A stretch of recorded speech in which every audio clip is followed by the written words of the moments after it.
Olá galerinha, bem-vindos a mais uma aula de História. Hoje vamos estudar o capítulo 9, Roma Antiga, a construção de um império.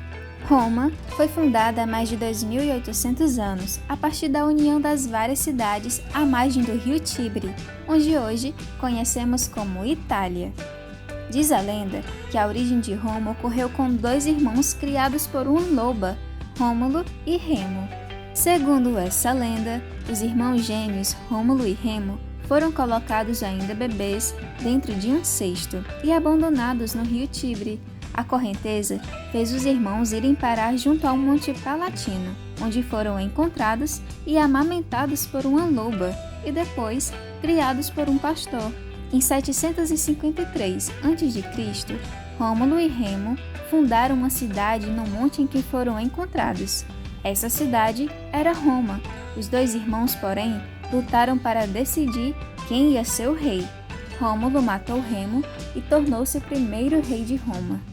A história da Roma Antiga tem mais de 1000 anos e costuma ser dividida em 3 períodos: monarquia, república e império. A sociedade romana era dividida em vários grupos.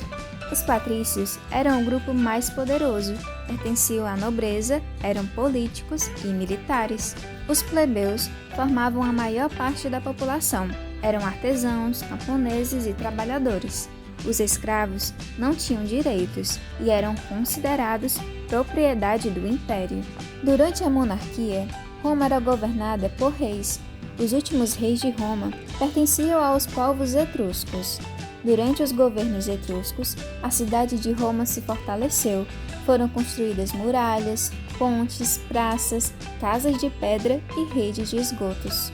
Mais tarde, os romanos estabeleceram uma forma de governo chamada república, na qual não havia reis. Eram os políticos que chegavam a acordos e tomavam as decisões. Nessa época, Roma foi crescendo e conquistando grande parte da Itália e do Mar Mediterrâneo. Séculos depois, o governo da República entrou em crise, pois as guerras de conquista territorial aprofundaram as desigualdades sociais em Roma. De modo geral, a elite romana se beneficiou com os conflitos, pois aumentou seu patrimônio em termos de terras, escravos e metais preciosos. Ao contrário da elite, a maioria da população ficou mais pobre. Muitos soldados plebeus, por exemplo, ficavam sem trabalho e sem terras, depois que retornavam das batalhas. Com as tensões em Roma, o Senado perdeu poderes para os militares. O processo começou em 59 a.C., quando os senadores nomearam 3 chefes militares, Júlio César, Crasso e Pompeu, para formar uma espécie de governo. Logo, vieram as disputas entre os 3 chefes militares. Vitorioso, Júlio César assumiu o controle do poder com grande popularidade.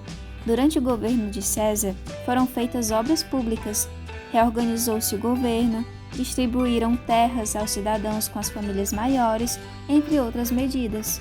Com essas realizações, César tornou-se tão poderoso que muitos patrícios se uniram contra ele. Um grupo de senadores, liderado por Bruto e Cássio, acusou César de querer acabar com a República e o assassinou em 44 a.C. O nome de César tornou-se então um título concedido a vários imperadores romanos.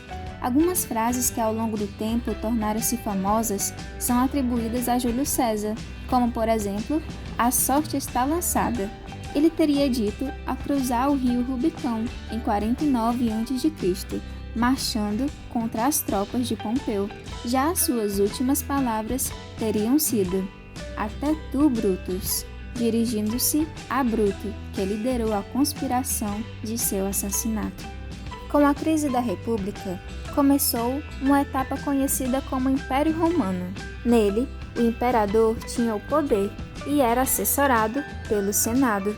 No final do século IV, seus vizinhos, os povos germânicos, começaram a invadir os territórios romanos, o que causou uma grande crise que fez com que o império se dividisse em 2: o Império Romano do Ocidente, cuja capital era Roma, e o Império Romano do Oriente, cuja capital era Bizâncio.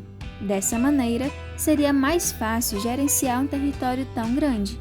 O Império Romano do Oriente pôde ser mantido até 1453, enquanto o Império Romano do Ocidente dissolveu-se gradualmente até desaparecer em 476. Bom, galerinha, por hoje é só. Acompanhe a atividade no grupo e até a nossa próxima aula.